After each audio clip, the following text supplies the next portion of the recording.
Federal Judge Paul Engelmeer couldn't help but chuckle as former Florida Attorney General Pam Bondi stepped up to the podium in his Manhattan courtroom. His smirk, subtle, dismissive, and caught on camera, quickly went viral. But what followed in the next 17 minutes would erase that smirk forever. What unfolded in that courtroom didn't just catch legal experts off guard, it changed the trajectory of one of the most consequential constitutional cases in recent memory. Bondi, underestimated and condescended to, delivered a legal blow that left a seasoned federal judge stunned, and the courtroom in audible shock. It all began with a briefcase. As Bondi opened it and pulled out a document the federal government never expected her to find, the mood in the courtroom shifted. Her calm, deliberate tone contrasted sharply with the judge's earlier arrogance. By the time she concluded her argument, Judge Engelmeer, once visibly amused, was left speechless. For anyone who's ever been dismissed by someone in power, this moment was justice served out loud and on the record.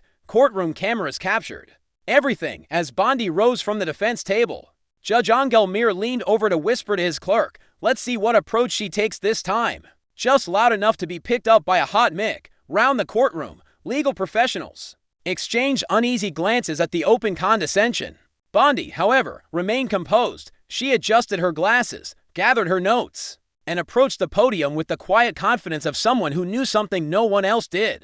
What followed was anything but routine. Judge Engelmeer, a towering figure in the legal world with a reputation for intellectual rigor and biting questions, had presided over thousands of cases in his long career. His opinions were often quoted in law schools and courtrooms across the country. This case, a constitutional challenge to newly enacted federal regulations governing interstate medical data transfer, seemed like just another feather in his cap. The government argued the regulations were vital to national healthcare security. Opponents, represented by Bondi, claimed they violated the Fourth Amendment and far exceeded congressional authority. Pam Bondi, no stranger to high-stakes litigation, came armed not just with experience but with something more powerful, undeniable proof. Bondi wasn't new to skepticism. As Florida's first female attorney general and a veteran of Supreme Court arguments, she'd faced tougher rooms, but this time, it wasn't just the government she was up against. It was a federal judge who had already all but dismissed her arguments in writing.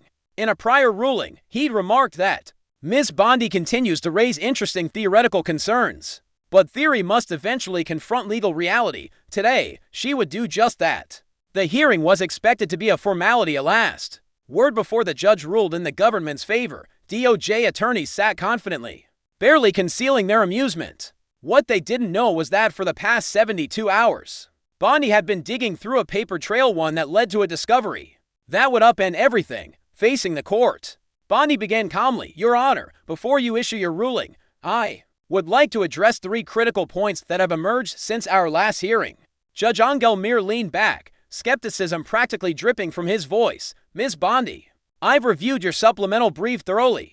I'm not sure what you believe has emerged that hasn't already been addressed, but go ahead." The subtle emphasis he placed on the word "emerged" earned a few smug chuckles from the DOJ bench. Bondi didn't flinch. "Thank you, Your Honor. My first point concerns the government's repeated claim that these regulations were developed through robust stakeholder consultation." From her folder, she removed a thick packet and handed it to the clerk. "This is the full record of stakeholder meetings obtained yesterday through a Freedom of Information Act request. It was not made available during the administrative record compilation despite repeated requests." The judge barely concealed his irritation. "Ms. Bondi, the administrative record closed months ago. The window for procedural objections has passed." "I understand, Your Honor," Bondi replied firmly, "but I believe once you review this, you'll understand the gravity of the issue." Judge Engelmeer flipped through the document with visible disinterest until he reached page 3. "You'll see that every single one of these meetings took place after the regulations were finalized. These weren't stakeholder consultations, they were implementation briefings." For a long moment, the courtroom was still. The smug expressions faded. The government had claimed its process was collaborative. This document proved otherwise. There had been no meaningful stakeholder input before finalization, only post hoc explanations. Judge Engelmeer blinked slowly, no longer smirking.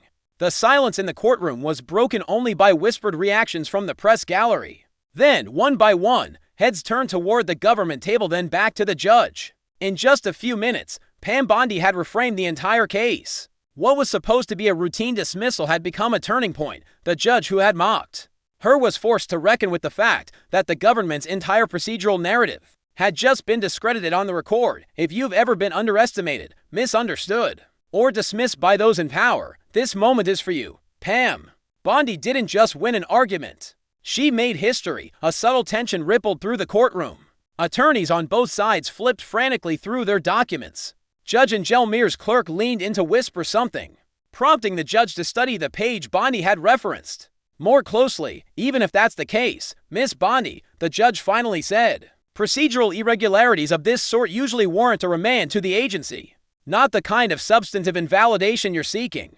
That would be correct under ordinary circumstances, Your Honor, Bondi replied, but these are not ordinary circumstances. With measured calm, she produced a second document. This is an internal memorandum from the department, acknowledging that the proposed regulations likely exceed the authority granted by Congress under the enabling statute. As the judge reviewed it, the government's lead attorney, Thomas Reed, rose in protest. Your Honor, the government has no prior knowledge of this memo. We challenge its authenticity and object to its admission. Judge Angelmir's demeanor shifted. The smirk was gone, replaced by concern. Where did this come from, Miss Bondi? It was obtained through a whistleblower, she said. I can submit an affidavit on chain of custody. The metadata and signature blocks confirm its authenticity. But more compelling is my third exhibit.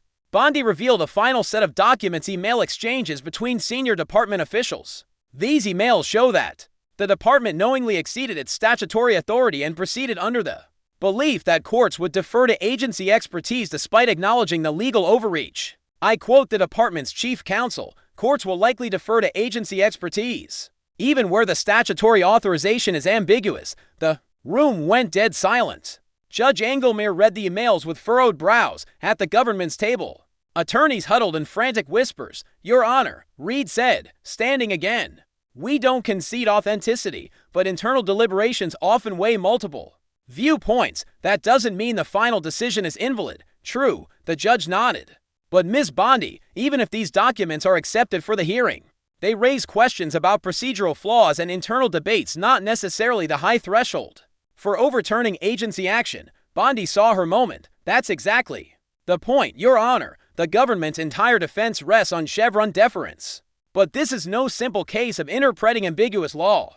These documents reveal a deliberate strategy to go beyond the limits of congressional authority, knowing courts might look the other way. She paused for emphasis. This isn't ambiguity. It's exploitation and intentional effort to use judicial deference as a shield to bypass constitutional restraints. Judge Angelmir leaned forward, fully engaged now. Gone was the earlier skepticism. Mr. Reed, he said, how does the government respond? Reed shifted uncomfortably. We'll need time to verify the documents, but deliberative discussions about legal boundaries are standard agency practice. These weren't theoretical boundaries, Bondi interjected. They were deliberate transgressions.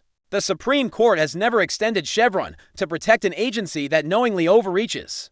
The air was thick with tension. What began as a routine regulatory hearing had morphed into a turning point in administrative law. The court will recess for 30 minutes. Judge Angelmir announced. Miss Bondi, Mr. Reed, my chambers, now, behind closed doors inside the judge's chambers. The tone was drastically different. Miss Bondi, the judge began, I owe you an apology. My earlier reaction was unprofessional. That said, I am troubled by how you obtained these documents. I understand, Your Honor, she replied. But the whistleblower followed federal procedures, submitting the documents internally, then to the Inspector General. They came to us only when those avenues failed. Reed jumped in, regardless of the chain of custody.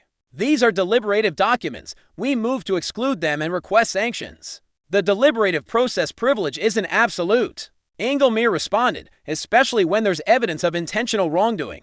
Can you verify these documents? Miss Bondi, yes, Your Honor. The metadata confirms their origin. To former department officials are also willing to authenticate them without compromising the whistleblower's identity. Very well, Mr. Reed. The government has 48 hours to confirm or challenge authenticity. If they're genuine, I expect a substantive response, no procedural dodges. These are exactly the types of internal discussions courts have protected for decades, Reed said firmly. I'm aware of the precedent, Mr. Reed, the judge replied sharply. But these allegations go far beyond internal deliberation, if proven true. They challenge the constitutional legitimacy of the regulatory framework itself. A legal earthquake back in court, Judge Engelmeer delivered a measured but momentous statement. In light of the material submitted today, the court is postponing its ruling.